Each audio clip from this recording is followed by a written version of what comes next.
favorite scary movie.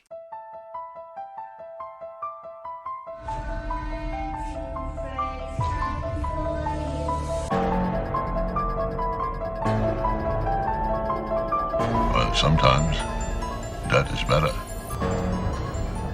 I am the devil, and I am here to do the devil's work.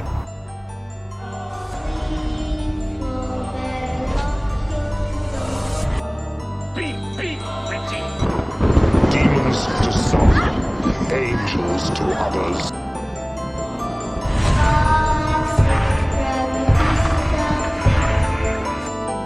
Do you want to play a game? Here's Johnny!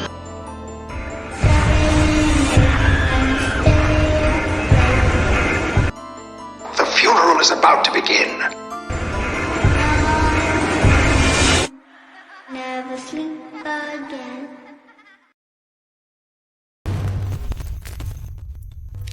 Hey, Elmers. We're back. It's Rob. It's Michael. It's Bill. What's up? Hey, yo. And we're here to do 13th Elm, like we always do, every week, except the weeks we don't. This week is Alien, 1979. It's a great film. Well, we'll get we'll get into it. It is a good film, though. A couple, little blurbs. Came out in 1979. Ridley Scott. This was his second feature film, I believe he did. He had some short films before that. He did The Duelists in 77, which I've never seen, don't know anything about it.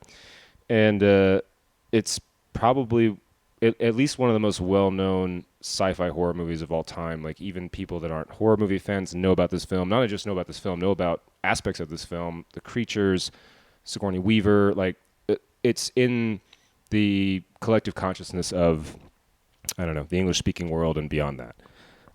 It had a pretty big budget, $11 million. It actually started as 4.2, and they used all of it. The set is fantastic. The creature is fantastic. Written by Dan O'Bannon and Ronald Shusett. And Dan O'Bannon also wrote Prometheus and Alien Resurrection, Alien vs. Predator, Alien Covenant, and a bunch of like Alien video games, like Sega and that kind of crap. Great tagline. In space, no one can hear you scream. One of the best, maybe the best. Definitely Besides up there. 100% medically accurate. I'm glad you said that because I was waiting for my turn to say that. It's probably second best. It's Second all best. I could hope to be. 100% medically accurate. Human Centipede. If you haven't heard that episode, go back to the annals and check that one out. Let me just get through this, please. It's rated R for sci-fi violence, gore, and language. Runtime, hour 57 minutes. And it doesn't drag. I think the tension is so well paced that the first hour of the movie doesn't even fly by, but you don't feel like you've watched an hour of a film. We'll get into it. But the cast, classically known that they're all last names, all the cast members, all the characters. And when they casted this, they did not have any genders for the characters. So they legitimately picked the actor they thought would play the role the best. And Sigourney Weaver ends up being the lead. So you got Sigourney Weaver as Ridley. You got Tom Skerritt as Captain Dallas. He's also in MASH, Contact, and Top Gun. You got John Hurt as Kane. I think he was in The Elephant Man. I didn't really get too deep into his filmography. Lambert is played by Veronica Cartwright. Brett is played by Harry Dean Stanton. He was Repo Man and also The Green Mile. I think he was the guy with the mouse. Toot toot. Toot toot, yeah. Ian Holm, of course, Bilbo from all the Lord of the Rings movies, among many, many other credits. He plays Ash, the science director, and maybe not main antagonist, but definitely an antagonist. And Yaphet Kotto plays Parker, who's the kind of mechanic slash tech, who's also a great character. I didn't really get too much into the trivia and this, that, the other. I feel like this film is gigantic as far as its weight and its influence. So, and it's also a longer film, and there's a lot to discuss. So, we'll just go ahead and get into it. You guys want to do a quick little cover of it, or just start discussing? I don't know. It's kind of up to you. But if you got a quick little synopsis you want to run through, go ahead. I got some fun facts, but I'm going to save the meat of my commentary for just kind of talking about some of the highlights of my viewing experience. Because honestly, this might as well have been my first viewing of this movie, if you can believe it. I haven't seen it, like I said, last week in probably like 20 years.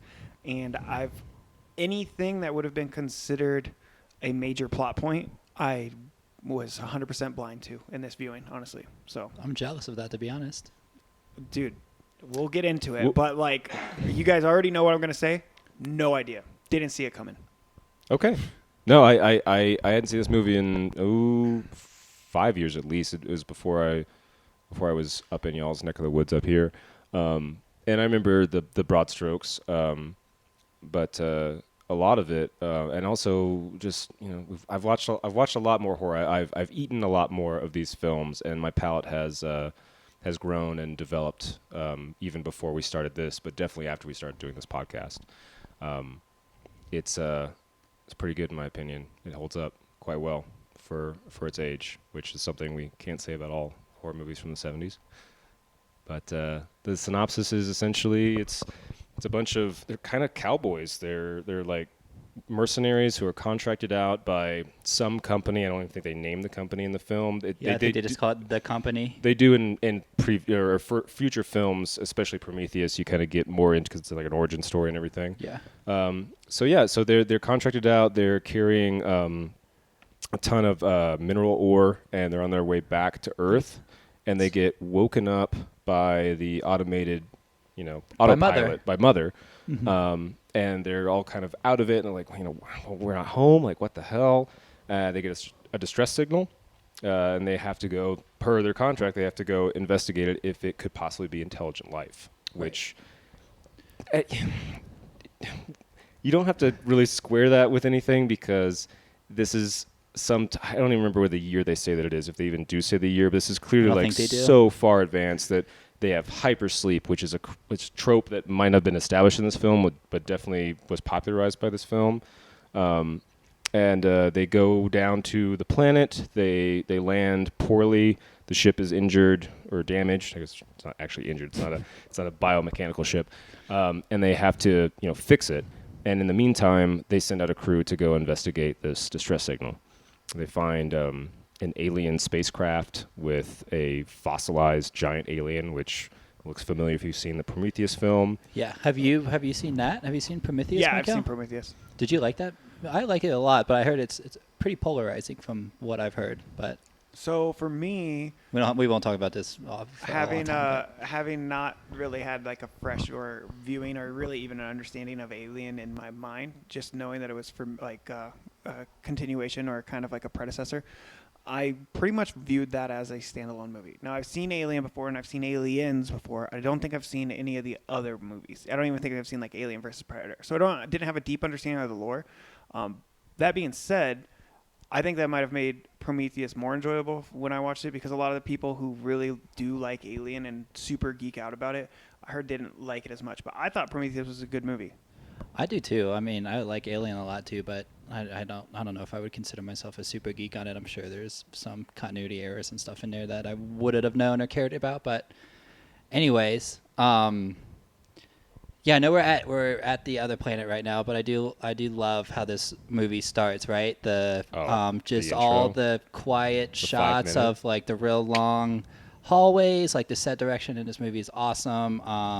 It's like 6 or 7 minutes until like a single word is said. I think it's 5 minutes and 30 seconds or around there. Yeah. Yeah.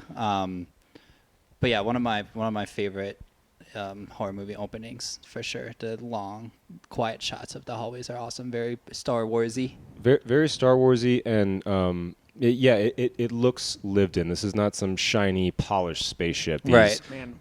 This has age and dirt and grime, and these people. It's like a taxi ship. What they're doing is they're transporting a shit ton of I don't even remember, but like I mean, a material. It's mineral ores, I think, is what they describe it as. Yeah. I've actually got it written down here. Crew 7, cargo, refinery processing, 20 million tons of mineral ore, course returning to Earth. 20 million tons. It is in very much, not only on the inside, it is a ship. It is very much like a cargo ship, like a big container ship, essentially. Yeah, exactly.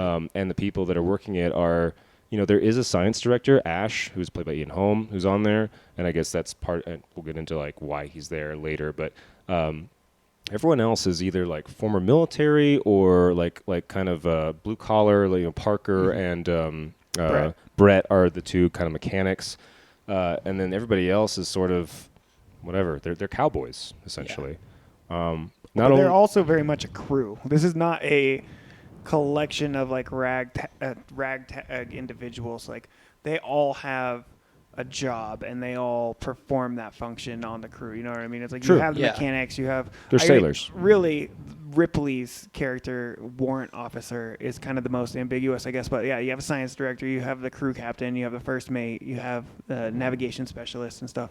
So I mean, they're clearly assembled under under the assumption that they are going to perform a professional task. I mean, obviously they're employed. They're not just out there like renegades without a cause. Well, no, and Dallas has been on multiple missions for this company with the same science director and previous to Ash. Previous to Ash, who replaces them like 2 days before they set sail, I guess if you'd call it. But I couldn't gather if they were like legitimately like they were the miners or they were. I think they're because he says like this is not a rescue ship, this is a commercial ship. Yeah. Right. But not only like you were saying, Bill, is the intro fantastic. Beyond that, like the first few minutes once they wake up after hypersleep, which is a fantastic scene. It's a lot of great exposition where things are shown. And instead of being told directly, like there's dialogue, but they don't really, they kind of touch on like some of it, but a lot of it is like you kind of get the group dynamic by watching them eat, and they're kind of talking asides about like, we're halfway, it's like 10 months, like there is stuff that's peppered through, but it doesn't feel like information dumps. Yeah, it comes up very organically, and part of that is if you saw looking into this, a lot of the dialogue was actually just improvised, that they were kind of just told, kind of basic like what to talk about, and then they just kind of formed their lines off of that, which I think was great for the story because it does make it feel like a real crew working together, like the way they speak to each other. Not everybody really likes each other. A lot of the dialogue seems very organic. I wish that they would do more of that. In cinema, I wish that actors had the ability to act and find their character, because no matter what you say, especially in horror too, I feel like it's more of a thing in other genres. It almost seems like, but yeah, especially like I would say like television comedy does it a lot. Oh yeah. But when you allow actors to like exercise the medium that they have dedicated their lives to, I feel like we, as viewers, get a more genuine sense of it, and like you are taken to places that the actors themselves didn't even know that they were piloting you to, which we'll talk to about it. Obviously, I'm sure there's one very iconic scene that everybody knows that we'll discuss, but that was largely not only unscripted but unknown by most of the actors, most of the actors involved in it, and that's such a good scene, and I don't think it's any accident that the talent involved was genuine in their reaction there. And I don't know, this movie does tick a lot of boxes. We'll get into it. I just want to touch on this very briefly and not get too much into it before we get further along. The intro before they're like panning through the ship and everything, which looks like a dirty submarine, like there's a lot of piping and everything. The very beginning intro with the title being slowly built up, so fucking cool. good. Yeah. That so whole sequence good. is good. And I know you said we're not going to get into this long, and we're trying to get to the plot synopsis. We haven't even really encountered what happens in the eggs. But this whole 5.5, 6 minutes does such a good job. This is art direction. This is cinema. This is utilizing the medium, and it is painting the backdrop of how isolated they are in this huge expanse. The music is so good. We'll talk about a lot of this, but for me, my favorite parts of this movie are set design, sound, music. I mean, it's almost everything outside of the characters and the story, which is incredibly strong and well performed. I'm not criticizing that, but we have such palpable backdrops painted in those first few scenes, just because you get that crawl, like we were talking about, how lived in this ship feels, how much utility the ship, like it doesn't feel like an empty vehicle. And I'm not even just talking about the spaceship. I mean, like, just the idea that, oh, look at this future tech sci-fi trope that we're gonna put in here. Because I mean, with the exception of, like, there's a little bit of that, but for sure, kind of, but none of it feels like it's simply put in to be put in. It all feels like it has utility. Absolutely. And honestly, you got to think too, 1979, this predates a lot of what might later become tropes, because like up to this point, what do you have on like a good, like a well-produced scale? You have Star Wars, Close Encounters of the Third Kind out at this time, I think. Later. Couldn't I believe. tell you. I think it's 80s. Let's look. But anyway, yeah. So this is one of the first movies that really does this. So I don't know. I loved it. One thing I do love and also hate about this film, they are constantly smoking cigarettes inside a spaceship, which is hilarious to me. And also so 70s, but also they're dirty sailors, they're cowboys, like they're not. Yeah. And the ship is huge, and like there it is in the future, they'd have a way to scrub the air. They can have fucking flamethrowers in there, so of course they have to, Absolutely. right? It was a big enough ship that obviously it doesn't ruin anything, but I was like, there's no way like two fucking people to like, because you have what is his name?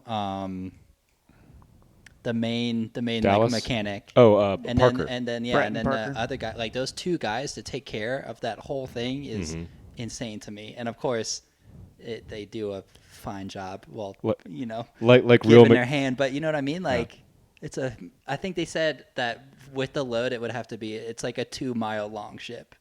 Yeah, no, and they don't And seem they to have have. two people. Everybody's walking on foot. There's no like rail system or anything. And speaking of those mechanics, I love when they the ship breaks down once they land and they're talking on radio and they're like, well, how long would it take to fix? And I think Brett says like 15 hours and Parker says 25 hours like immediately after that. It's like, yeah, you're right. And man, all the food on the table, like I love that scene. But it seems like everyone's just eating like breakfast cereal out of like plastic tubs and stuff. Yeah. Like what are they eating after you've been asleep for who knows how long? Sugar cereals. Yeah, grain, Cheerios. heavy Kellogg's, General shit. Mills. Frosted Flakes. Yeah, They're great. they're more than good. Mm-hmm. Just before we move on, while it's still relevant, 1977, Close Encounters of the Third Really? Kind. Yeah. Okay. Wow, that's crazy. I love that movie. And all this comes off the the success of Star Wars and also Star Trek to some a lesser extent, and the space opera or the horror space opera, big money. And kind of the, I don't know, it was right after, like, 15 years after the moon landing? It would have been 10 years. Yeah, it's 69. 69. So, so 10 years. So Americans' fascination with space and space travel is at an all-time high at this point. They might, maybe they filmed the moon landing at the same lot. Well, no. That's what you mean, right? We haven't been to the moon. It's all staged. No. David Lynch directed it, directed the moon landing. but he required it to be shot on site, so they had to actually go to the moon. Yeah, the sounds during that would have been way crazier if David Lynch was doing it. It would be nonsense. It would be hot nonsense. Good, but hot nonsense. Anyway, I do love that. Like, it's not our system. It's like, we don't care. We got to investigate it. You've got a bunch of people that are in a highly, specialized spacecraft. They're traveling thousands of light years. There's hypersleep. There's all this. Did you guys get the feeling that alien life had already been discovered, or that's why it was in the contract, is because they had not yet come across extraterrestrial life? I think it was definitely had been discovered at this point. It's kind of the impression I got. Like, I feel that's how they're getting the technology. B, they're not really apprehensive about the idea of encountering intelligent life. It's just that it might be so few and far between as things might be when you travel through fucking hyperspace that the opportunity can't be passed because you don't know when you're gonna get something else. They did seem pretty nonplussed when they like find the alien skeleton in the once they're in there. Yeah, it could have been way more shocking. For sure. But yeah, and I mean, yeah, They're there's kinda like, things oh, that we wow. learned later. I say would definitely mean that, yeah, they were aware of at least some kind of life. But yeah, so they find in the wrecked ship. Well, they after the they land dude, right, yeah. and they fuck everything up. Yeah.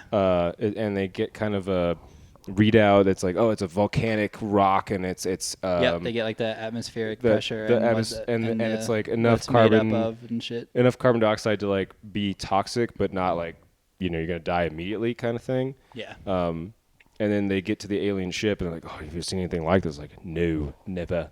Or I can't do an Ian Holmes impression.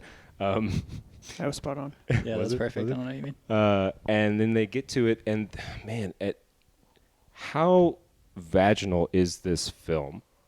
It's more vaginal and phallic than I remember. But apparently that's Geiger's thing, baby. Most definitely. Which I didn't have time because I did read like a little bit about it. I wanted to look up more stuff that he's designed, but I've heard that vaginas comes. Vaginas comes, You've heard yeah. Vaginas comes. It's not You something never you've experienced. It's like Okay, so he's like the Georgia O'Keeffe of set design of horror sci-fi. horror sci-fi. But yeah, no, I read that that's a common theme in his work, so I wanted to look into more of the other shit that he's done. I mean, they walk into the entrance or whatever, Yeah. which is clearly looks like a uterus or the vagina. whole ship looks like a cervix. They're climbing through it. It's wet. You can see like the ribbing. It looks like the inside of a blood vessel. Oh, it's a wet movie. And they're walking through this, and not only that, like the ship is shaped kind of like a crescent moon, and they're walking through all this and seeing all this stuff, and they're literally going through fallopian tubes and find a bunch of eggs. Like you couldn't get more explicit. Well, and they also entered through a vagina. Yes. Like the vaginal. The vaginal port. I mean, open. and that's like not even like veiled, and I think it's actually also been explicitly expressed by Geiger and Scott that that's what they were mimicking. That's definitely what they were doing. A quick little fun fact about this. You mentioned it in the very opening of the podcast, but what was the budget? 11 million. And what was it originally? 4 point something? 4.2. Okay, did you guys get to this point in your research where it was It got 4.2 and it doubled was just instantly doubled because After they saw his stuff, right? Geiger and Scott had done some storyboarding and had some panels drawn up what the concept was, and they ended up just saying, "Well, Like, we this gotta is crazy. we gotta yes. bump this budget now." I want to see. Yeah, I want to see those storyboards. So they're just like, okay, yeah, double it. I think a lot of what he did was actually published in like Yeah. a famous magazine. I can't remember. I didn't actually write down the name of it. It's available. But could you Yeah, imagine? that's I mean, cool. also you got to remind yourself. It's so easy for us to forget because of like Inflation. our age and everything, and how synonymous Ridley Scott has been with this type of work and through the entirety of our lives. But this was his second feature film, and this dude had mostly unknown talent, and he just came up with some crazy ass ideas, and the major studio was just like, "We're gonna just throw cash at you." I mean, they knew what they were sitting on. Yeah, and 11 million back in 1979 was far more buying power than what it is now. It's probably I don't know the exact inflation, but it's probably close to like 150 or 200 million dollars, which is still doesn't even really tell you how much because everything was practical effects. You cannot pay humans that little to make what they did back then. Like nowadays, you just can't. Like because computers are so much easier, and because practical effects have become so much more expensive, and because it's a dying art, because it's not used as much for all those other reasons. Realistically, like this film holds up in my opinion, and also it would probably cost $500 million to do this now. I don't know. Maybe back that's practical effects. they are. Please. They are. Bring them back. Another thing about this, which I love and also hate, and it's so 70s, is they go into like the mother control, or Dallas goes in like the mother control room. It is so many flashing lights. Dude, yeah, that's exactly light what bright. I was thinking of when he was talking about how like everything was there for a purpose, blah blah blah. But yeah, that room is so goofy. And I could not get over all the keyboards too that Yes. literally would just like fucking like wing ding, and you just slam on a couple of them, and then these like fully formed prompts and stuff are just coming up, and I'm like, why? That said, I do love how they are basically at one point Sigourney's reading binary. Yeah. A lot of it that was is cool. like essentially like what you see in the Matrix, where it's like green data and sort of glyphs and able to read this. I don't know if they started this trope, but this is the first time that I've seen it, basically. As far as like being able to decode instead of having just, and there are scenes where there's like straight up English typed out, like kind of a command prompt, mostly when they're in the mother control room, whatever that is. And also like the kind of, they're not like vacuum tubes, but there's these sort of like see-through plastic chits or cards that they have to like insert into this kind of switchboard sort of thing. Yeah. Which again is like a product of the time. You know, it's the 70s, so you only have so much to work with, and you have to display this on film. But a lot of this stuff is very, very 70s, unsurprisingly, being made in 1979. I do like that the transmission, you know, it's like every 12 seconds, and they need to decode it. And even at this early point in the film, you can get a weird feeling off of Ash, Ian Holmes' character, the science director. He is not evil, but like he's definitely hiding something and seems to have his own designs. I don't know. You guys had prior knowledge. I did not. He's stereotypically appropriately scientific. Hold on. When they're out exploring before they come across the ship, there's a scene of Ash in a room that kind of has like an outlook and like a robot chair, and it's very Darth Vader kind of, getting his helmet replaced. Mm-hmm. There's no light going on, and it just, maybe it is that I had prior knowledge, but it has a very like foreboding feel to it. Not that like this guy is evil, but it's like this guy is not trustworthy.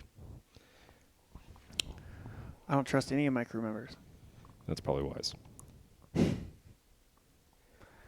I love the scene when they come down from the ship and they're walking towards, wherever. They're walking towards the camera, but they're walking towards the alien ship, and you can see the bright lights, the floodlights from their ship, and they're walking in this desert, windy. There's like snow and rock blowing everywhere, and it's a quick shot. It's like maybe a couple of seconds, but the cinematography in this film and the score are just fantastic, and constantly throughout it, it's like, man, damn, that's so good. I don't know. So we get to the egg. Let's get to the eggs. Let's get to the eggs. Yeah. Go ahead. All right. Well, we get to the eggs, and I believe it is what's old boy's name? Kane. Kane is the first really to start rooting around on his own, and he starts to look down at the there's thousands of these things presumably, but he's gets it up close and personal with one of them, and I guess you would say it hatches. I don't know, kind of propels itself. It opens up like four ways, kind of like a sphincter. Or like a tulip. or a sphincter. Or a Georgia O'Keeffe painting.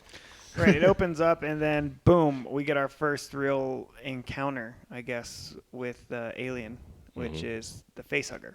Well, and you don't before that, see quite what goes on, right? Before that, he's like looking, and you can see it moving, and that's such a great scene. Such a great practical effects of it like bubbling up and writhing inside of the egg. It's like, it's organic life, and then boom, cut to black. Mm-hmm. Right. This the beginning of this film is the best, I believe. Like the first hour and a half, maybe hour, I would say, I don't know, but really, the beginning of this movie is so good, and it moves quickly. And I really liked this scene and the following scenes in like the medical bay with Ash and then obviously Kane, because what occurs here is that this alien entity hits it's the stereotypical like astronaut's helmet. You know what I mean? It's got the big glass shield over the facial covering. And so the alien hits the shield first, obviously, and then by the time you see him again, he's in the medical bay, and it's like sunken through the glass shield, and it's like adhered to his like face. Acid melted through, right? Right. It's exactly what it was, as we learn. And such a great like close up of them cutting his helmet apart, right? It's like a big close up of it. Very surgical, obviously. Yeah, very much. But Very it, much it, so. it does what it needs to do, because I'm terrified, really, honestly, at this point in time. And I can feel like the steady hand and the precision that is being practiced here, because, you know, they don't know what they're dealing with.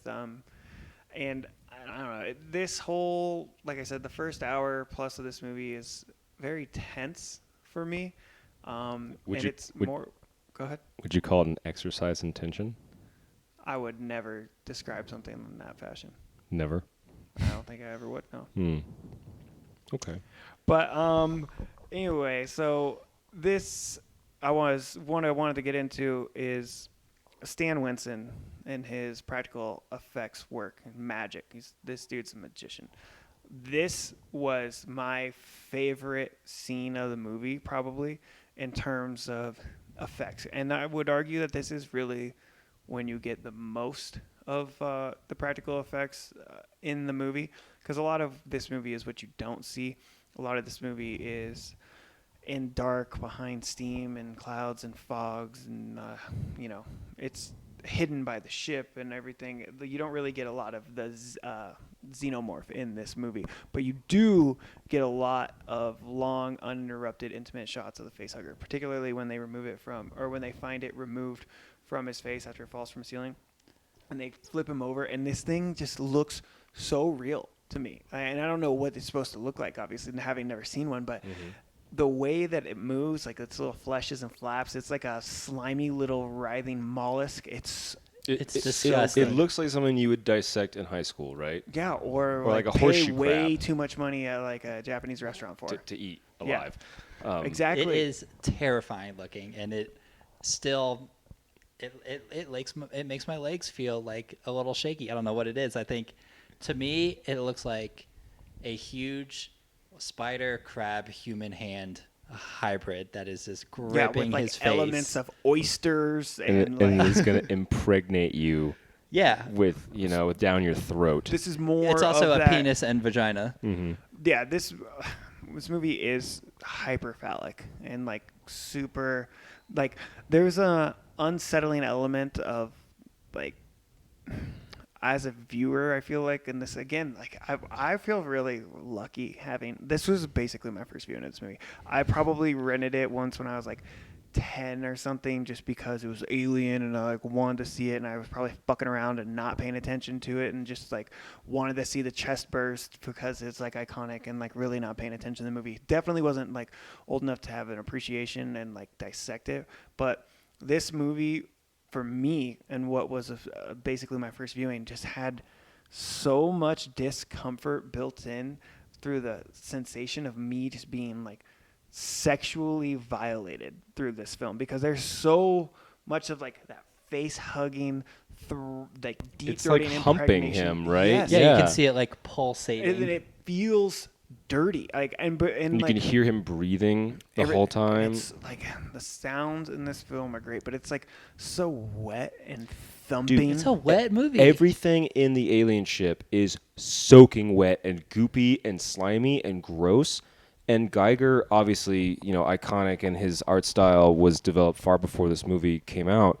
But like Bill, like you're saying, like he does such a perfect way of making this thing look, and I understand the pun, alien. It looks alien. It really does. It looks otherworldly, and at the same time, it preys on our kind of, the human reaction of something from the deep sea or something spidery and completely foreign. And also a perfect organism. But two things real quick, and because we've already gone past this, but when they see the dead alien in the alien ship, they foreshadow like, oh, it looks like it exploded from the inside, from his bones. Right. Mm-hmm. And then also when they're trying to get back, Ridley refuses to let them in because of quarantine procedure. Ripley. Sorry, yeah. not Ridley. Ridley was the director. Sigourney Weaver refuses to let them in because of quarantine procedure, and timeless as ever. You will put the entire crew in danger if you let us in. And who goes ahead and belays that order? Ash. The little anti-masker. And she's not buying his shit not at an all. Order. That's protocol, because the direct order does come from Dallas, the ship's captain. When he's not on the ship. But no, he's exactly. not the captain. Well, exactly. But you know what I mean? This is maritime law. We can get into this. Oh, no, and we should, because this is like a huge part of the movie. And I think that this is why Ash's reveal does stay veiled, because there is some gray area, if you want to call it that, even though it's pretty black and white according to like protocol. But like, there's a lot of emotion in this, and I think that it's not a mistake. What is the navigator's name? Bertrand? Lambert is clearly like the vehicle that portrays the audience's emotion. In she's like possibly the least logical character and the most emotional for sure. And she's just like pleading with Ripley, like, let him in, like he's the captain. And Ripley stays really calm, and she's like, we can't do that. It's a 24-hour quarantine, blah blah blah blah. And I can see how Ash gets caught up in it. And the one thing that doesn't make sense is that he is the science director or science officer, and Ripley calls him out on that later. Specifically. She's like, doesn't sound right since you're the science director. Doesn't sound like science at all. Yep. Well, blah, blah, blah, bullshit bluster, Okay, so I think this is a good time to bring this up, and it's a theme that occurs throughout the first half of the movie for sure, and even a little later than that. But no idea who the protagonist is, really. Like the main lead protagonist of this movie. I think that's one of the cool things about this film is that it's not clear cut. Even though you're starting to learn about their personalities and stuff, you might make the assumption that maybe Dallas is the... How can you not root for that mullet? How can you not root for that mullet? And then, you get Parker and Brett, who seem to be, like, a little bit more relatable. Like, they're kind of like the blue collar. He's wearing, like, a Tommy Bahama shirt, right? Yeah, that was... Yeah, that silly. It seemed odd. It seemed out of place. But, I mean, you have to remind yourself that when nobody had seen this movie, Obviously, it's hard even for me. Could you repeat that? I didn't quite get it. Yeah. It's hard even for me to separate the knowledge that, like, Ripley is the main protagonist in the film, because even having not seen it, I'm familiar with all of its impact on cinema, but it's not defined early on until you start, taking people down one by one, and you realize, oh, shit. And I think that creates a sense of, like, vulnerability, obviously, too. It's late 1970s. Not a lot of female strong protagonists are being portrayed in film, even still today, but certainly not at this point. And by the time you get down to like the end, and we'll get into it, it's terrifying to know who's left and what's out there potentially on behind any corner or whatever. So I love this. But this is when Ripley stands up as being like the rational, calm, by the book, like logical, responsible adult character in the film. And this is when she first really starts to spread her wings and separate herself as what should ultimately be the film's protagonist, and she is. So to ping pong off what you were just saying, this film, if you didn't see it when it came out, like see it in theaters or maybe shortly after that, this suffers from basically the same issue that Star Wars is, where we all grew up, I'm assuming we all grew up in the kind of the 90s, the early 2000s. You already know this film, even if you'd never seen it before. You know about the Facehugger. You know about the Xenomorph. You know about the chest-bursting scene. You might even know about kind of Ash and his whole situation, which we'll delve into deeper. Right. And there's no way to escape that. I knew even as like a 10-year-old that, Darth Vader is Luke Skywalker's dad, because I'd fucking heard that from everybody. It's TV. pop culture. It's pop culture. Yeah. And could you imagine going to see this film in theaters knowing a damn thing. in 1979, knowing it's rated R, knowing it's about space, and that's it? It would blow your fucking mind. Yes. Oh, absolutely. It would blow your chest. And especially by the time you get down to Ripley being the, spoiler final girl. alert, Final girl. Yeah, she's like, the sole survivor. And like, you already feel so unsafe. And this movie is, how do I say, it's like, I wouldn't say it's an exercise in tension. I don't know what I'm trying to say. But like the whole movie is tense up to that point, and then you get down to her, and it's like I'm feeling for her And like, of course, man, I don't want to get too far ahead of myself, but like, she's like finally stripped down out of her like work gear. She's like obviously in her like underwear and her like tank top. Iconic scenes from this movie. You're talking about when she's like in the actual. Yes. Okay. But like, and it's kind of like a classic horror trope as well. It's like that vulnerability, especially of a isolated woman. And it's kind of like the Psycho thing, right? Like, how much more vulnerable are you than when you're like naked and alone in the shower? And it's like once you get to that point and you realize, oh shit, it's just Ripley left, and nobody knows who Sigourney Weaver. It's not like she's the top billed actor in this movie. It's not like you're expecting her to be there the whole time through. And I don't know. That was just, it's so good how it unfolds to me. Small little side note on that. There was some backlash about her being, in her underwear in that scene, kind of as like a, unnecessary. Where, according to trivia, like Sigourney wanted to be completely nude in that final scene because the alien is totally nude, and they opted out of that. That would have been so much better, and not even to have nudity, but I hated how much her underwear did not fit. It looked like it was taken off of a fucking Barbie doll and squeezed on. Yeah, it for was real, though. digging into her, like it came on and Kaya was immediately like, what the hell? That looks so painful. It's like digging into her. To her butt, She yeah. turns around and like 2 inches of her crack is out. At like, Yep. It just doesn't fit. Well, no one's underwear fits in this film because when they all wake up in hypersleep, and you see Kane Holder is like the first one to kind of like wake up, and also like not a bad looking guy back in the day, personal opinion. Everybody's kind of got like loose-fitting boxer brief, sort of. Some of them are more briefy, some of them aren't. And Well, they're atrophied. They've been in hypersleep. They should have lost some body mass. well, he stands up immediately. Fair enough. Which, again, like hypersleep wasn't a thing in '79, so you didn't have all these kind of more realistic biological. I don't know. For sure. Yeah, you get them laying down. I totally get what you're I think I actually wrote right here, exercise intention. The Facehugger. Oh man, the Facehugger. I know we've already like kind of gushed over the Facehugger a lot. Well deserved. Well deserved. But so much of the scenes where he's in the infirmary have no music behind them at all, and you either hear nothing, or there's a very faint kind of heartbeat drum that's going on. Is so good, and there are several jump scares in this film, and that's nothing wrong with having jump scares as long as the story calls for it and they're well executed. A lot of them have to do with Jonesy the cat.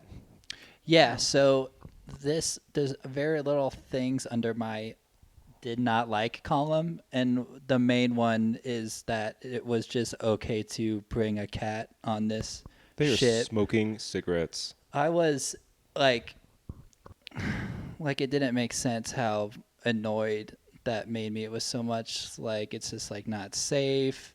Are we supposed to assume that it was also in like one of the hypersleep things? Because no one would have been around to feed it. Okay, if they can put humans in hypersleep, they can have a feeder or something, right? So the cat just like wanders around for 20 months essentially, and what happened on a 2-mile-long spaceship. Yeah, I mean, exactly, if you know anything about cats, like that's unsafe. not. Yeah, okay, what? It could have gotten hurt, could have gotten sick, didn't have vet checkups. So you're worried about the health of a hypothetical cat. Yes, I was annoyed that it was okay to be brought on that mission, but I do understand that Jonesy exists so we can have moments when we hear something rummaging around and we think let's it's also talk alien about the psychology and it's of Jonesy. this. Yeah. I get that. Also trying to like corral the cat. Like it's very Exactly. realistic of it like running around and like trying to like fuck off and like not doing what you want it to do kind of thing. Yeah, just I would never The bring selfishness any of my human cats. nature makes this cat's like inclusion on the ship so easily digestible, in my opinion. And he doesn't seem like that great of a cat. He kind of seems like a little fucker. He which is a little like, fucker. He doesn't like. If you brought any cat on this, wouldn't you bring like a dope ass cat? I don't know. You guys are looking at this completely wrong, I think. For all we know, this cat is Jonesy, the only one that's smart enough to like try to protect itself. This is true. This cat is in a extremely acute situation. This is not like you're not viewing this cat under its normal circumstances. And I think for you to judge it based on the fact that there's like an alien resident on this ship and to try to like say that you understand this cat's personality is completely dismissing like the entirety of this cat's life leading up to the moment in which you were introduced to it. Yeah, completely. I completely agree with Michael. Also, we don't know if this cat was a stray that Ripley found like on the mining colony. Maybe a stowaway. If it was a stray, she would not have gone back for it if she was so maybe it wasn't like Ripley. into like the quarantine Maybe of it like was the Ash. actual human being. There's Maybe no it way was that Ash. she went back for a stray cat. Before they leave, before they get on the ship at the mining colony, she Maybe. finds the stray there. That's why I mean it's hypothetical, but realistically, this cat is a predator, and the reason that it doesn't get killed is Alien versus Predator. I mean that hasn't even happened yet. That is true. That cat is predator. Does that The turn cat into is predator? a predator. No, I mean it's fine. I mean, yeah, you guys are wrong, but there's no reason to put that cat's life in danger. All of their lives By are in bringing it danger, on a and ship. people That's are fine. incredibly selfish. They're smart enough to. That's what I'm saying. They shouldn't be. Yeah. Well, Also, Dallas is listening to like classical or Baroque music, I guess, in his captain's quarters, I guess. And I love. It almost got silly after a while where Ash, the science director, is like, you have to come over here and see this. Like, what is this? Like, you just have to see it. It's like, that's a fucking horseshit answer. like we have radio comms and stuff. You can't describe the patient or like what's going on. And it's a ploy to get them in there and everything. Yeah. Which, God, they just walk right in there, right? They're They like, do. man, this thing that attached itself to Nope. this guy's face that looks terrifying is now missing. I'm surprised. And three of them just walked in there, no suit, nothing. I'm surprised they wore gloves at all when they were doing surgery. Like, no one's got like hazmat suits or face masks, and like this is an alien creature. You don't know what. And they were like worried about quarantine until everybody gets into the ship, and then all of a sudden it's like, well, maybe it has like space polio. dude, the door Who cares? was left wide open. This is true. Like you can just see the members of the crew, not even through the window, but like through the bay door. But one thing we should talk about this scene that we are going to skip over because we have so much left to get into, but it's critical for establishing some of what is to come, is when they are doing some testing on the facehugger. Yeah. And they do cut it open or like attempt to like cut into one of its fingers. Digits. It starts to bleed, I guess is the best way to describe it. But it's bleeding like this caustic acid that is like extremely volatile. It's like fluoric acid. It eats through like four levels layers. of steel and wiring. And then he like gets some of it with like the end of a mechanical pencil. Yeah. And the Which is pencil's kinda and weird. the pen was fine. Well, it's I guess rubber it was- neutralizes it. You know, who knows? Yeah. But it's obviously it sets up this splendid kill it. dynamic where You don't dare kill it. Yeah, I you mean, can't. You're in fucking space. Well, that's the quote. You don't dare kill it. Well, right, but Yeah. I'm saying for good reason. I mean, yeah. That was not a lot of blood or whatever you want to call it to eat through that much. Like, Right. And the creature is much smaller at this time too. It is. Yeah, it was much smaller. It was a great way to introduce the fact that it was gonna be a difficult fight, that they couldn't just fucking shoot it or Stab it right stab now. it, squish it. Yeah, because it would destroy the ship. Ash also mentions that the facehugger is basically its skin is constantly repairing its cells with like silicon dioxide, which is like a really hard substance, and so even puncturing it is extremely difficult. And again, it goes into like how highly evolved it is, and it's later in the film he calls it a perfect organism. So, But Kane seems to be all right, right? They get it. Well- It's off of his face for a half an hour. Ash is like, you gotta come see this. You just gotta come see it, and he's fine. Yeah. And they're searching around the infirmary, which has a lot of nooks and crannies, like a lot of nooks and crannies. I don't expect it to be like a totally smooth orb or anything, but Ash is like poking like flashlights into behind things and like into wiring what is and this shit. area? Yeah. And he's clearly trying to freak them out, right? He's trying to like scare them during that scene. I don't know. For me, I wasn't getting this, but I came in completely blind to Ash. So, I actually went back and rewatched some of the. So this is one of the things that This is a movie where I feel like our new format has served us really well. We used to watch these movies the same night that we did the podcast, and now we're watching them a couple days before, doing some notes and having some time to revisit it. I actually rewatched the first half of this movie again the next day because It's so good. You can digest so much more of the character dynamics, and Ash's character has so much more depth after you know what we'll soon reveal. And yeah, with that knowledge, definitely he's like trying to scare them, and there is a lot of like not so subtle hints, but I'm telling you, if you watch it for the first time, they're a little more subtle than they appear later, and they are driven by human emotion, and you can kind of understand it, but they're not perfect. And I think as soon as he lets the captain and them back up in the ship, that he's so conniving in that aspect, and then the way he tries to play it off when Ripley calls him on it. more so the way he tries to play it off than the fact that he lets him in. As soon as that happens, it's like there's not even a question. This dude has ulterior motives, and he's trying to save or protect this alien creature at the cost of the crew. Like, there's no question in my mind. But again, like, familiar pop culture, seen this film before. It's hard to separate those things for me. But they kind of like get back. Kane. Yeah, Kane. John Hurt is the actor. Kane's like wakes up and he's really hungry, and so they go into the galley and decide to start eating, and he's like mixing a salad up or something. He's got like remember. Salad tongs, and he's like mixing a salad up, and everyone's certainly isn't important. Grabbing for Cocoa Puffs and smoking cigarettes, and he starts like choking, right? Yeah, that's what it appears to be. Yeah, asphyxiating. Yeah. You did a good impression there.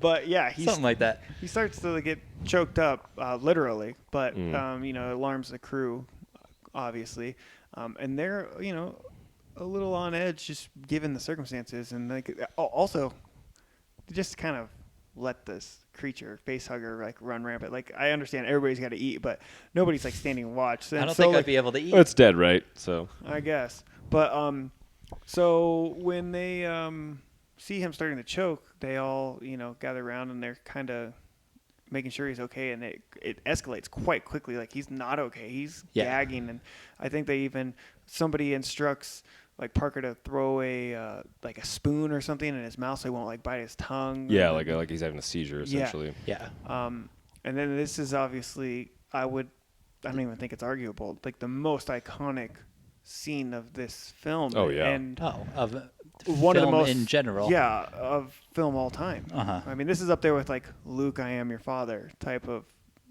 scenes, but they put him down on the table in the mess hall, and they kind of gather around, and they're like holding him down. Yeah, like well, all the seizuring. men are like holding his arms and legs down. And this is the scene where most of the talent is unaware of what's going to happen, which is works out so well. All the actors, realistically, besides maybe Kane, yeah, John Hurt, yeah, and also the scene when this movie came out, Kubrick called Ridley Scott and was like, "How did you do that? How did you pull that off? Like, I want to know." And as iconic and amazing and disgusting as the scene is, and it's probably the most blood that we see, I think, in the entire film, right? Yeah. This is the bloodiest scene. Yeah. When the baby Xenomorph pops out of his chest and like runs away, it's a little goofy. No, There's two parts in this movie that made me giggle that weren't supposed to, and that was one of them. It gets up and just runs across the table. Clearly, like on a track. You know what I mean? It's like one of the. Yeah. This is one of the few effects. So the brilliance of this movie for me, a lot of it is like that Jaws approach, like less of the monster. You know what I mean? They don't show you don't so see much it for of a the very Xenomorph. long time. Right, and like even when you see it, like this is probably. Like, along with the Facehugger, but the Facehugger's just laying there. The Facehugger's not doing anything. It's not really moving so much. And when they turn it over, like, sure, you can see it's, like, undercarriage and stuff, but it's not, like, moving so much. It doesn't have a face. So he's laying there. Everyone's expecting maybe something to come out of his mouth. They already know the Facehugger's, like, had some has already gone down its throat and, like, impregnated him in some fashion. And they're expecting maybe him to, like, vomit up, like, a egg or something, I guess, is kind of what I would imagine you might think, but I have never had the opportunity to think that on my own because I knew what was going to happen before I ever saw the movie.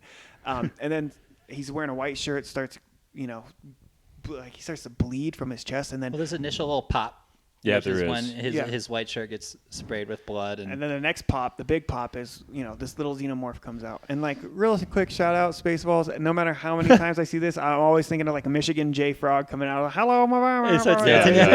It's so good. Love Mel Brooks. Well, and this chest burst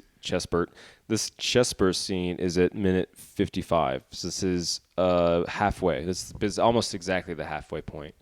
And again, like I felt like nothing was overdrawn out. Like I was so engaged at this point to the chest burst scene that it didn't even matter that we had like the attack in the ship, but you see that's like cut to black. But at this whole point, like you were saying earlier, that the first half of this movie is so fucking strong. It's perfectly paced. And it never feels overstuffed, and it never doesn't. feels like it's lagging. It doesn't feel like you're getting these big exposition dumps. It doesn't feel like you're having to meet so many characters. It doesn't feel like the characters aren't being developed. It doesn't feel like the characters are taking up too much screen time. And like I said, at this point, you don't even know who the main protagonist is. You don't. It's You don't even so- know everybody's name really. It's so Right. well paced. So good. And I also like that the baby xenomorph is kind of like the beige like face hugger color because it needs to like molt and kind of go through like its life cycle, even though it does kind of like It screech doesn't and have run off the- on a track. What's it called? What's the outer layer? Exoskeleton? No, I mean, what is the chemical compound? Or like, Oh, is it like silicon dioxide or whatever? So like it hasn't molted yet because like it hasn't reacted with the oxygen in the air. And like Geiger's, biomechanical art and what ultimately becomes like the adult xenomorph. I mean, it's almost like metallic. Even like It's like obsidian. what's it called? It's like the head biter. Is that what they call the thing? the second mouth? Like the mouth in the mouth. How much did you like 2 wet mouths for the price of 1? Man, that's the wettest mouth we've had. There, Pretty arguably- wet, man. There's like saliva and it's literally- slime. each tooth is like a faucet in that mouth. Yeah. It's like Saint Bernard levels It is of drool. enough where it's like, where is this coming from? super phallic too. It's another Yeah. thing. Is like that thing is just so Yeah, the inner mouth, just how it comes out. the shape of its head, the xenomorph's head, like alone. and it is really wet. Like it is a wet mouth. Well, it's covered in KY jelly. And for a bipedal alien, it looks so non-human.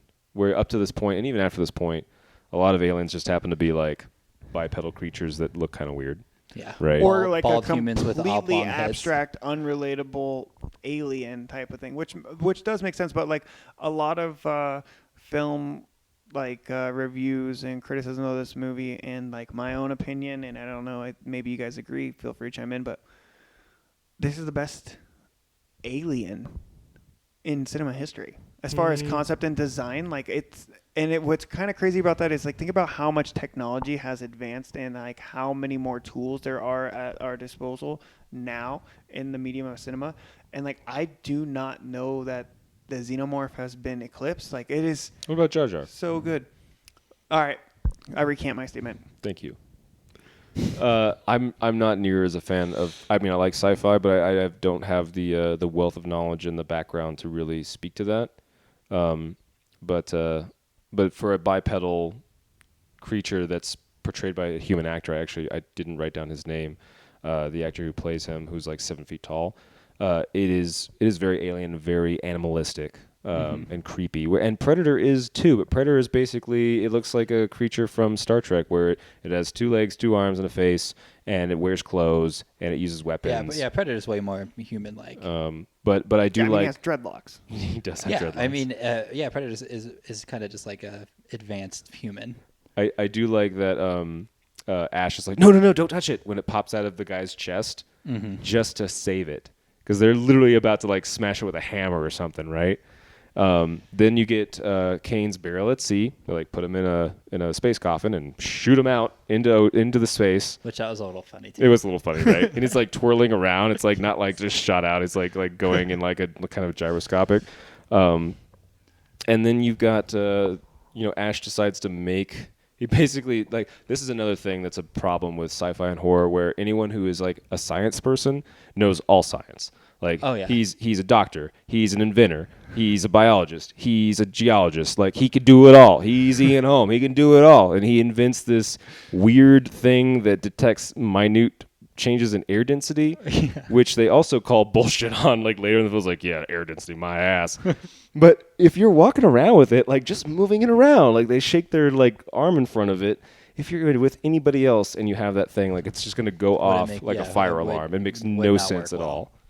I want to say just one more quick little tidbit of info about the chest bursting scene, just because, and I thought this for a long time too, that I feel like it is a common misconception that that whole scene was filmed in one take, and that's part of its brilliance, whatever. It actually took 2 takes, and in the first take, the burst like wasn't strong enough, and like the thing, apparatus, whatever, like struggled and it didn't work, and he decided to use some of that. So when you see it kind of bulging in his stomach but not popping, that's from the failed take, and he decided to keep that in to make it like more of a struggle, which I think just added to it so much, because it was supposed to be just like a real quick pop, but instead we get the cool kind of body dysmorphia which is really great. I didn't know that, but an excellent and salient point about how just doing something one take is not really a good reason to like something. Yeah, exactly. Yeah.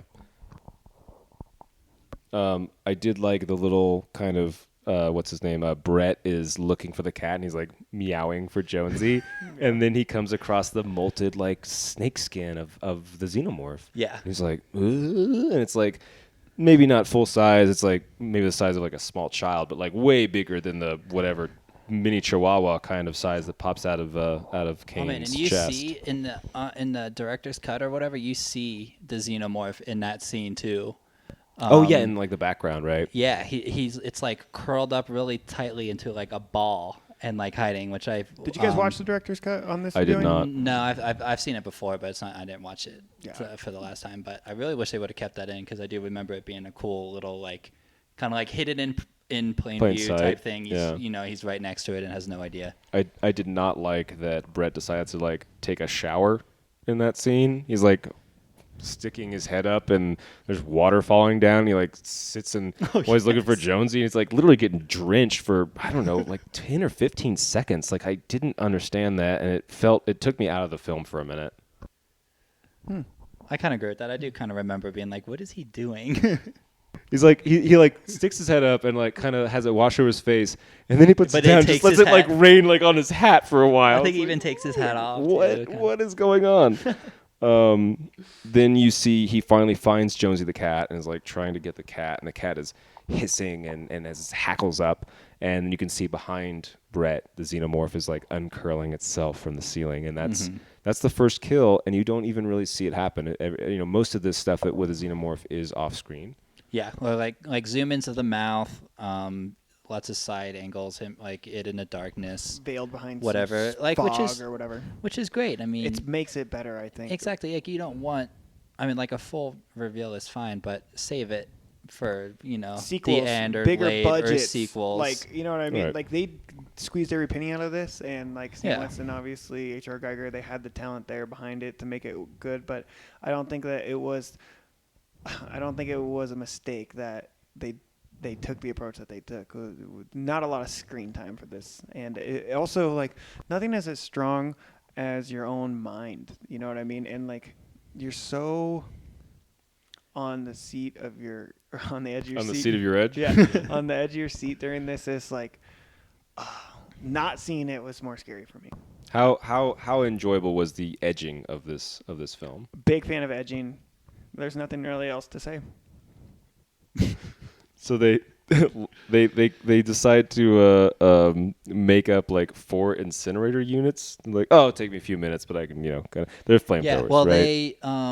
they learned that it's mostly traveling throughout the ship through the air vents. Mm-hmm. So they have the idea of lighting some incinerators and using them to corral it to somewhere where they can shoot it out into space, Or at least quarantine it, right? or at least With to an the- area that they can lock it down. With the iris idea. sphincter doors. yeah, Which were don't- cool. Which were cool, but also didn't close all the way. There was like a 1-inch gap in all of them for whatever reason when they were closed, which bothered me for some reason.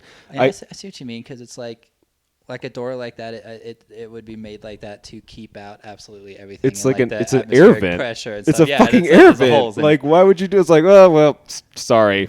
Also, when you first saw that door, Michael, were you thinking or hoping of some kind of kill or violence with the door? Because even though I know it doesn't happen, I still like to imagine that thing closing up onto a body part or something.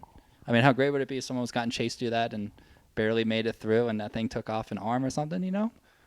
You know the answer to that question. I mean, of course. I'm always like, this film isn't overly violent. It's not overly graphic. Everything on the camera is effective. But like, throw in one body chomp sphincter steel door. It's gonna get a bigger thumbs up for me. So Dallas goes into the air vents, right? Mm-hmm. And he's crouched down. He's like looking for it and everything. And eventually it's behind him, right? Yeah. So they're monitoring it on the heartbeat monitor type thing. The radar machine. Yeah. Sonar machine, whatever.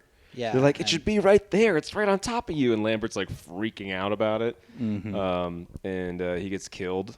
I think they show off screen. Yeah, I guess it is off screen. Well, no, you get to see. Well, I mean, he dies off screen, but it's the jump. Right.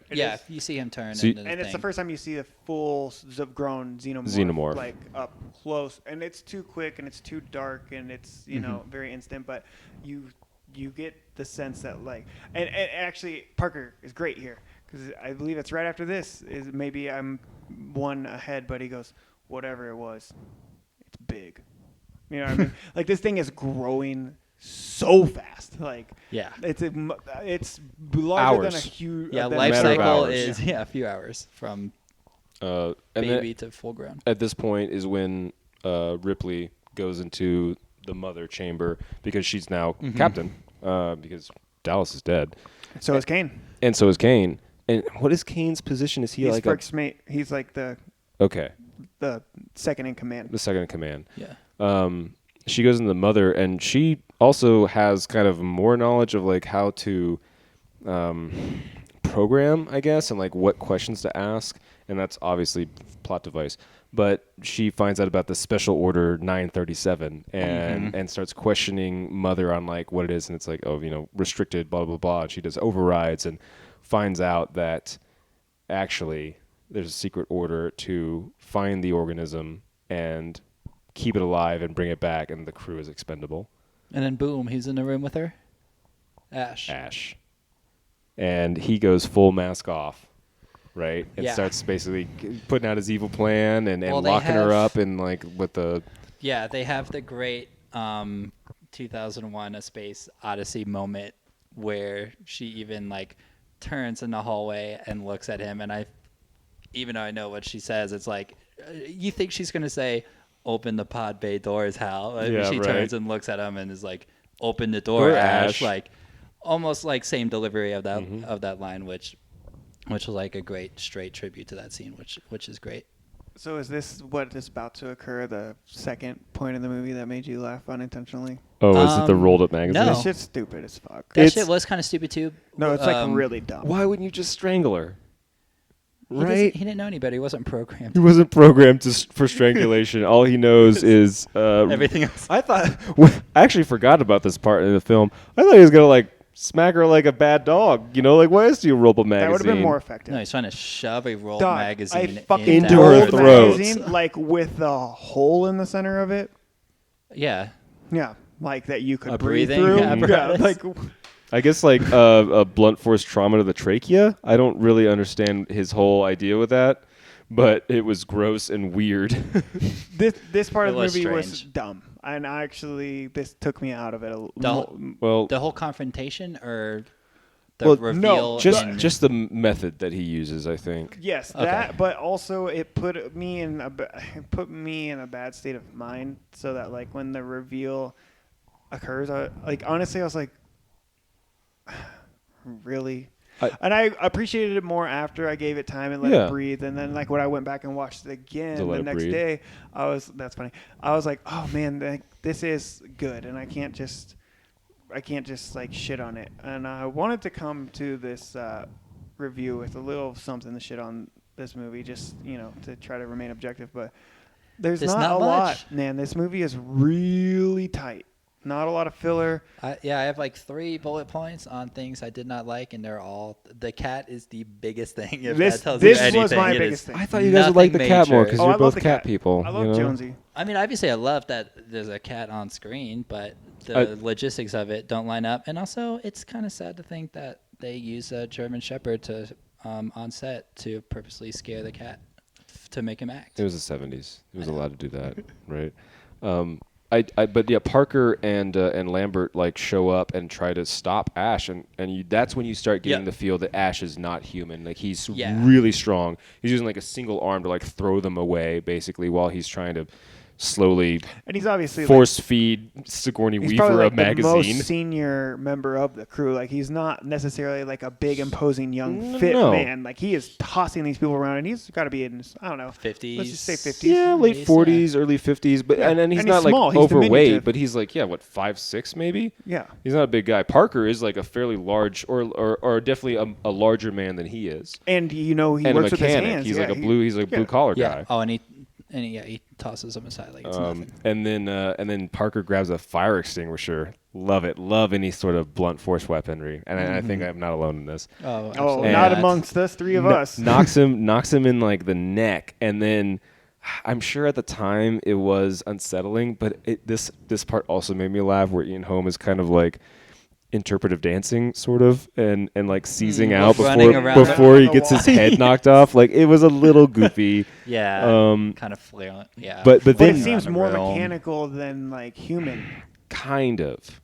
I don't know. That scene before he actually has his head knocked off, it just looked like he was dancing to me. Here's short I feel like I feel like especially given the limited like knowledge that we have of technology at that point in time, I feel like that was what they're going for sure. But I mean, I can buy into it. I can I can immerse myself Right. deep enough in that scene to like kind of get it. Like he is short circuiting. He is glitching. And that is not a natural or biological set of movements unless you are doing some weird interpretive dance for the sake of like being Or you're like a completely dervish. spontaneous.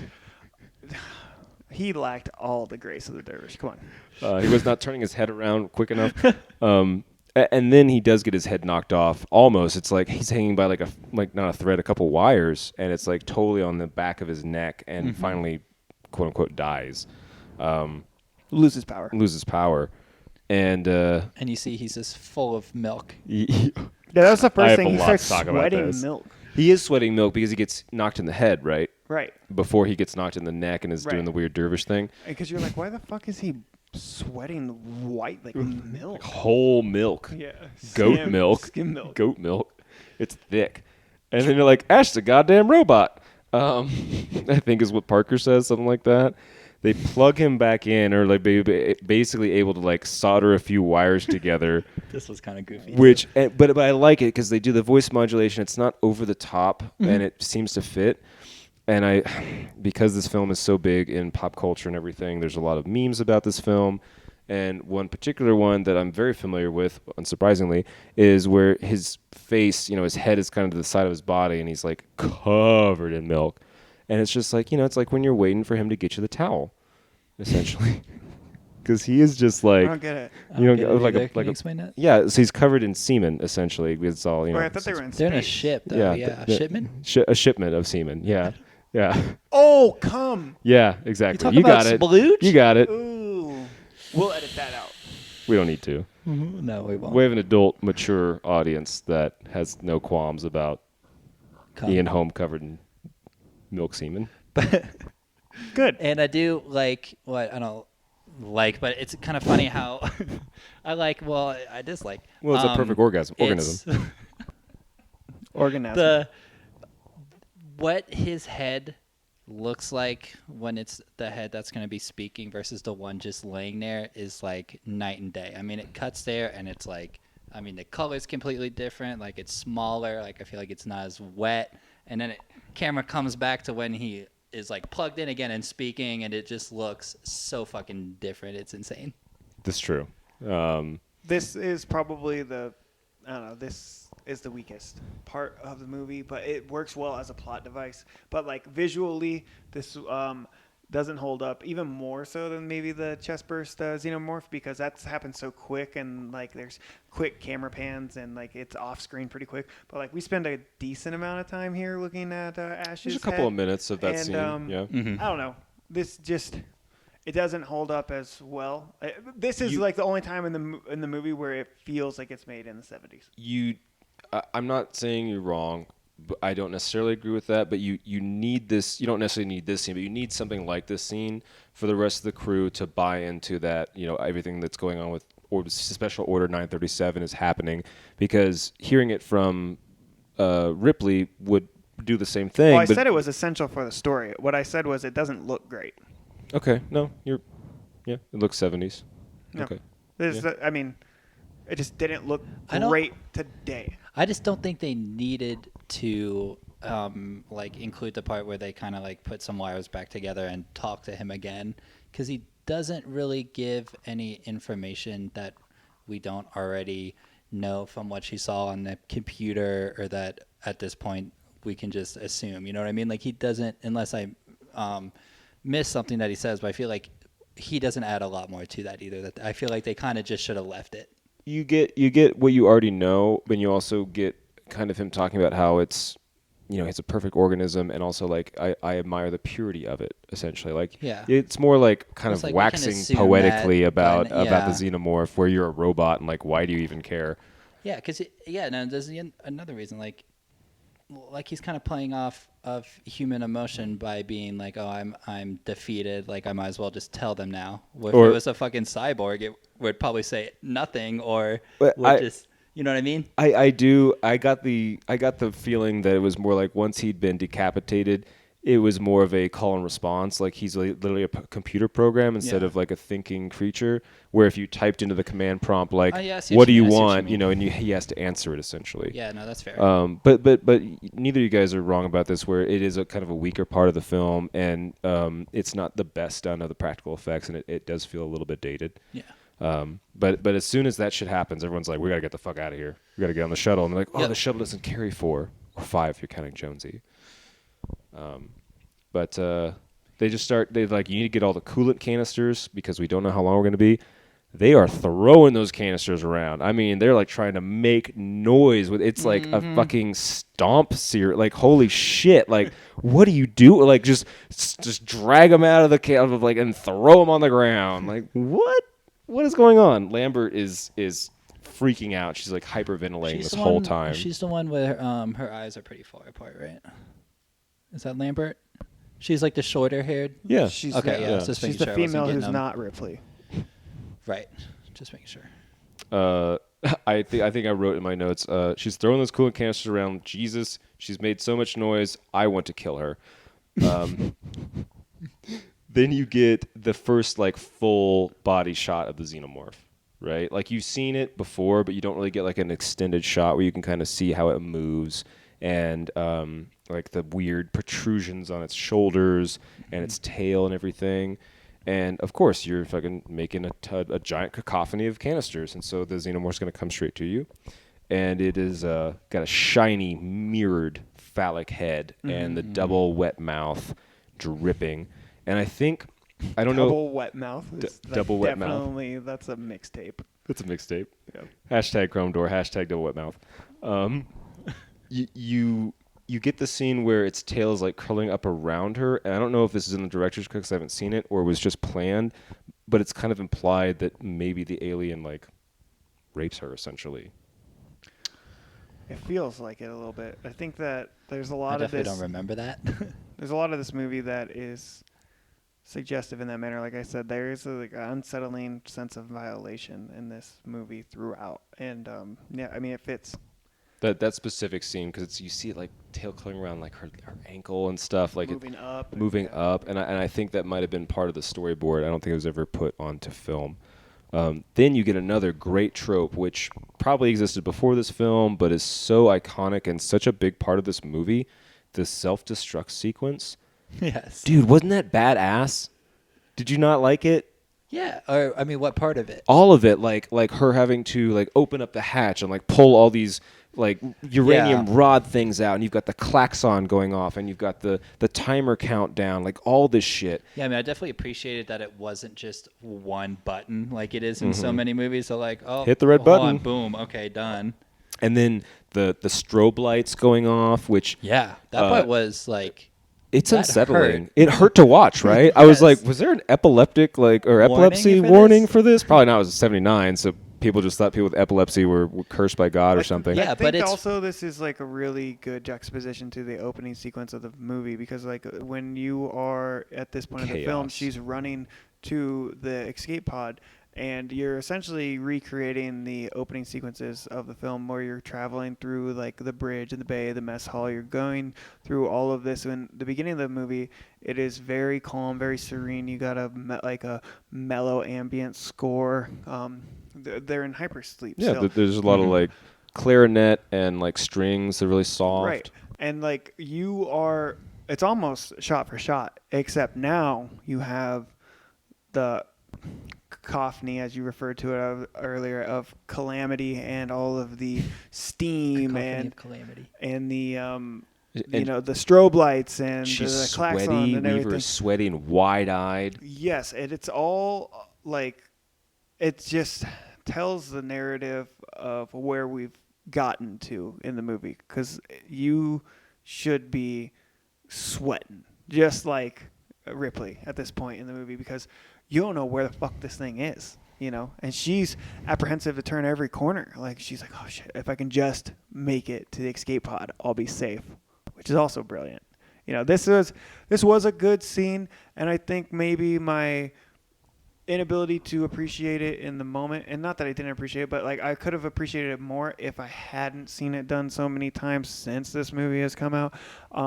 But if you just take it for what it is and judge it on face value, it was a great scene, and it plays itself out so well in the medium of cinema because of all the added sensory effects that you get when you immediately compare it to the beginning of the movie. Like it does a lot to set the tone, and the music is so good here. It is. This is a great scene for film, I think. I agree.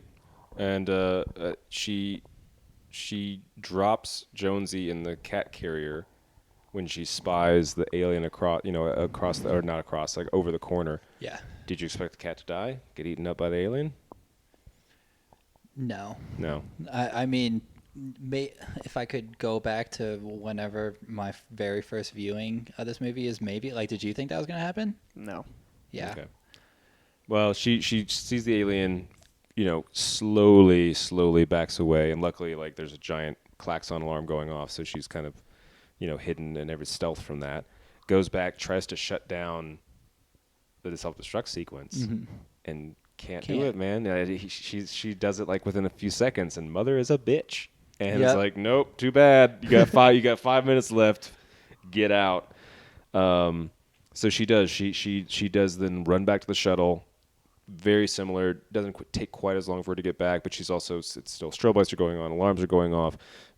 She's freaking out. She's wide-eyed. She's looking around every corner. She gets to the shuttle. She closes it. She's got Jonesy in the cat carrier. She starts booting everything up, and the countdown is still going on, over the loudspeaker, and she's flying away, and you're like waiting for the thing to explode, and she finally like kind of gets out of range, and very much like the Death Star exploding, right? It's like a mass, like a supernova. And I think there. Am I imagining this? Was there like a shockwave, like a seismic shockwave that she experiences, or not? I don't remember. I feel like if there is one, it's not very significant, even though it would have been. Because I mean, that ship had, what was it, 20 million tons of, and it would have had to been plus all the fuel you would need to like push this for like whatever 20 months of space travel, and it's like 1.5 miles, 2 miles long. Like, imagine like an oil rig exploding in space. That's basically what they're on, right? Yeah. And then she says, "I got you, you son of a bitch." Looking back at the explosion. But she didn't. But she fucking didn't. So she thinks. Does she turn and see it, Is that what it is? No, she starts, settling in. Yeah, That's she's right. like Takes off. like finally Oh, starting she's to like- relax a little bit. She's got her underwear hanging down halfway and her crack exposed and everything. And she's, oh yeah, this is yeah. And is like kind of whatever, turning knobs and like setting things and like taking stock of stuff. And then the alien is like buried like in in the wiring and The like dark tubing. crevices. Yeah, I mean- horizontal. in Well, a and also like crevice. his shape, he's got like hard edges and like kind of hard edges at the end of a round body. Like when you look at his head and he's all coiled up and he's kind of looks, I mean, it's not an accident. He looks like part of the ship. And Part of the crew. a hand just reaches out at her is how she realizes that she's not alone. And now she's on this escape pod. Like she has nowhere The to shuttle. run. Yeah. And I mean, the alien almost seems vulnerable at this point too, right? Like, It's kind of like out of it. yeah, he seems tired, and he's not in a physical position of power. He's like kind of laid down, and I don't know if he was supposed to or not, but he seemed more human-like at this moment to me. Vulnerable. But yeah, she's definitely not happy to see him. She quickly hops into a little closet thingy that's got like a suit in it, and she slips into that, and then she's got a plan. Yeah. No, she grabs a harpoon gun, and basically like has her I don't know if her finger, but she's got the airlock ready, right? Yeah. And is just waiting for it to kind of step out and be like have a clear shot. Yeah. And then Well, she uses like the gas. Doesn't she do like she like blows like a gas line at him or something yes, to I get think him so. to move? Right, to like kind of attract him. Yeah. And to get him then- out of the safe-ish position that he's in. Right. To where he's even more vulnerable being out in the open. And then she like blows the airlock and it gets sucked out and is like clawing, inside, and then she like fires the harpoon gun and it Yeah. gets So this was actually when I said two parts that This made is me the other giggle. goofy This one. was one of them when he's outside and he like attached bumps to that. into and he it. just Yeah, kinda, it's a little goofy. He just kind of bumps into the side of it. Just not how physics works. No. He would just be flying off into space just like that fucking barrel at Sea of Cain. yeah, and like he's so stiff too. and then boom, yeah. Ridley kind of debriefs over the comm as the final, the last survivor of the Nostromo, and assumingly she goes back to hypersleep with Jonesy, right? She puts Jonesy She in puts one of Jonesy them. in a thing, and Yep. Which answers your earlier question. You But yeah, can they you can didn't put a see, cat there. Yeah, but yeah, no, it doesn't. We won't talk about the cat anymore. But And that's it. that's pretty much it. That's the movie. And then of course there were multiple sequels. It's a massive franchise. Video games, Comic books, graphic novels. Everything. There's an RPG game based off of this too that I've played. Like a with some tabletop people. game, Yeah, I like a mean, tabletop. Yeah, yeah, like yeah. you roll dice and shit. Oh, that'd be cool. Yeah, it takes a lot from the Prometheus too, because obviously that fleshes out like the lore and stuff. Yeah. But overall, like opinions, thoughts, comments, ratings, if you want. Yeah, so this was one of the first ones that we're like, this will probably be the first podcast that we all liked the movie, and I did try to write down things that I did not like about it, which was relatively difficult. I mean, like I said, I only have a few kind of nitpicky things that bothered me that didn't need to or whatever. But I mean the cinematography, the sound. I mean, I can't really add anything that we haven't said already. This movie's absolutely fantastic. Definitely a must watch. I probably give it a 90. Get a 90 out of 100. This is a great movie. Do you think Texas Chainsaw Massacre is 2 points better than this film? Yeah, I do. Okay. This also, to me, this is a sci-fi thriller, and I mean at this point we're splitting hairs, but this isn't a full horror movie to me. And when I'm judging horror movies, a lot of it is how scared, nervous, whatever does it like appeal to me. And Texas Chainsaw Massacre is definitely A better film. is a better film. Like a more well-made film. That Do we have time to get into this? We don't. We definitely we don't. don't. I think we need to pass the mic there. homie. I would put Texas Chainsaw Massacre is slightly better to me, and a part of that is rewatchability too. I mean, I've seen Alien multiple times, and this won't be the last time, but I would easily watch Texas Chainsaw Massacre once a year and be very content with this. It's like I probably wouldn't want to do this again for another 3 or 4 years. But amazing movie. Watch it if you haven't seen it. Yeah, for me, we've talked a lot about this movie. This has ended up being a pretty long episode, but I think that there's a lot of this movie to digest and talk about, and so much of it is that it's such a good film. And it's a good film. Okay, and before I get to my rating, maybe I have a preference towards the type of film that Texas Chainsaw Massacre is. Mm-hmm. But this is a better utilization of the medium. This is a really good movie. I love everything that's unsaid in the movie. I love that weird. I love that this movie tries and succeeds, I think, especially in the 70s America, to make men uncomfortable. And I think that is a horror trope that needs to be explored more. And this does a really good job of it. All of the at the risk of sounding bigoted, I don't know how else to put this, but it's this kind of homoerotic male penetration, impregnation, phallic sensationalization that happens in this movie. I read a quote from O'Bannon that said that it was explicit and intentional, and he wanted the men in the audience to cross their legs in fear, which I think is just such an interesting way of painting fear amongst your audience. And I like that. And having a strong woman end up being the sole survivor and the protagonist, and ultimately the one to kill off the xenomorph. There's so much social commentary that you could take from this, but then you could also just look at it from being a sci-fi thriller horror movie, and just how well constructed it was, and how good the characters are, and how tight the story is delivered. And that's also amazing. And then you could look at it from the other aspect of everything else in terms of sound editing, set design, character design, concept design, and all of that is incredibly tight and well made too. I mean, this is just a really, really good film. It's in the National Film Library, it is critically adored. It holds up to the test of time. It has every accolade under the sun. What can I say? One thing is this movie, I think, not to take anything away from the actors involved, but man, because of all those things that we talked about, because the story is so well written, and because you have all those emotional elements in the story, you could have plugged and played your local high school theater company into this and still came out with a good movie. I don't know if it would have been quite Alien as we know it today, but with everything else, this package is fuck, man, this movie had it all. And you could have literally put first-time actors in here and gotten up pretty close to the same results, just based on lighting, just based on cinematography, just based on set design, and it still would have been a classic. It would have been great. This movie is really good.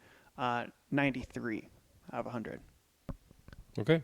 No, I don't want to echo too much of what you guys have already said, because I agree with you on most of those points. I will disagree with you on the acting. I think you are criminal to Ian Holm. And that didn't criticize him. I said that he was great, and if you could replace him, the movie would still be very good. It would still be a classic, is what you said. It would. It would not. It would not. I agree with that, and let me just get one quick point about that. It doesn't really matter, but how do I phrase this without disrespecting my boy? Obviously, he was great, but for so much of it, he just kept a straight face and delivered lines, because he didn't have to show emotion for pretty much the whole movie, because he's playing a cyborg, and I feel like that is the hardest thing for actors to do, is to really, have the emotion of their character and have it come across the screen. So not saying it was an easy role and that he didn't kill it like he did, but I think you could put a lot of actors in that, and the movie would have been just as good. The movie would have been good. The movie would not be what it is. I also think, and this is much in line with what you guys are saying, that so much of this film is unsettling on a primal, like, biological level, and a lot of that comes down to the creature design from H.R. Geiger, and also what you're talking about how, you know, the male impregnation, and like how this is so, like, it just gives you the heebie-jeebies. Like it gets under your skin, and that's part of the staying power of this film, is how I hate how I said this again, how alien the alien is. And how it doesn't matter who you are. Like, this thing is a perfect organism. It's a perfect killing machine. Its life cycle is a parasite. Like, all this stuff is just kind of, it just really hooks onto your psyche. And I don't have anything else to add, that this is a fantastic film. And this is one of those horror films, because it is a horror film. It is horrifying in the very basic nature of the word. It's a horror film that's set in space. Yeah. And this is one of those sacrosanct films, much like Texas Chainsaw Massacre, that you're not really allowed to badmouth. And I think it's really hard. Like, we did. We had issues. We had points that, you know, were goofy or funny or off-putting or took you out of the film, whatever. Maybe just didn't age well, you know. But most of it was... I think it aged perfectly well, actually. Oh, I'm just saying, like, some of the parts. Some of like, it. Yeah, the biggest issues parts. I had with it, if I would have saw it on opening night in 1979, would have been highlights, because it would have been something I'd never seen before. Exactly. But for being like a 45-year-old film, yeah, almost, I can't hold that against it. It's, absolutely. It's a very small knock against it, and I think that a lot of people, not just horror film fans, think of this as a perfect film, and I think that's going a bit far, but it's not going that far from saying it's a perfect film. So what, a hard 6 from you? No, and well, I'll give you a hard 6.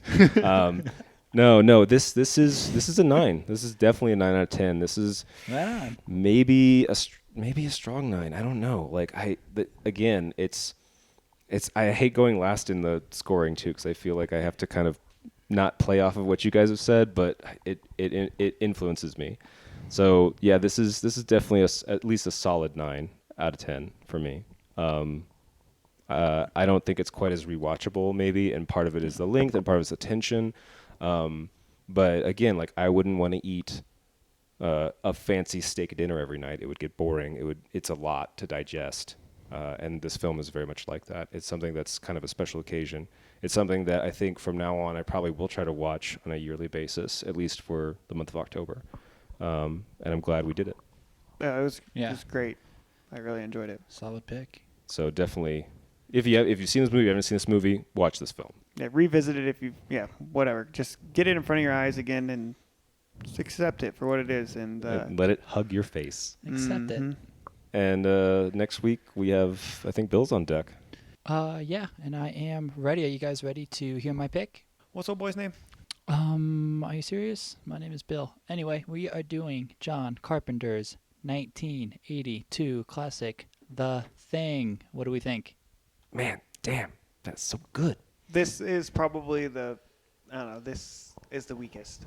Wow, okay, so some different opinions there. What do we think of John Carpenter? You know, he's a perfect organism. So once again, thank you, Elmers, for listening to us bullshit about a movie you've probably already seen and giving you the hottest takes on YouTube and Spotify and with and that, Google Play. You and can catch us on iHeartRadio, Instagram, Channel 4, Channel 1, Pirate Radio, Channel 1. If you're in high school in Middle America right now, you'll be catching this episode on Monday morning. Yeah, we'll be there. So thank you. Thank you. Thank you. Good night, Elmers. Good night. Sleep tight.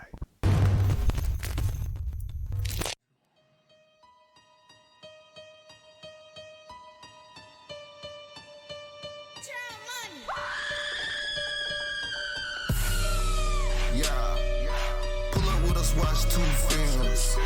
Come on, watch 2 films. If you scared, don't come over here. 13th Elm.